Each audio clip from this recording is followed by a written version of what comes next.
Президент Володимир Зеленський позитивно оцінив розмову президентів США та Росії Джо Байдена і Владіміра Путіна і побачив у цьому перемогу України. Однак детальні коментарі надасть після своїх перемовин з американським лідером у четвер. Про це Володимир Зеленський заявив під час спільного брифінгу з прем'єр-міністром Хорватії Андреєм Пленковичем у Києві. Він додав, що перемога України у тому, що США завжди підтримували Україну, її суверенітет та незалежність.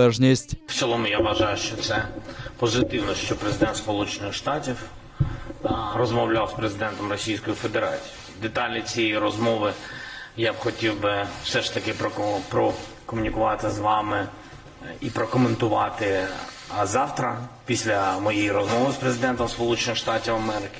Я вважаю, що перемога України в тому, що ми завжди, Сполучені Штати, підтримували Україну, наш суверенітет, нашу незалежність. У нас була двопартійна підтримка. Але найголовніше те, що ми зараз бачимо, що є особиста, реальна реакція і особиста роль президента Байдена в регулюванні цього конфлікту, в регулюванні війни на сході нашої держави. Мені здається, що це найголовніше.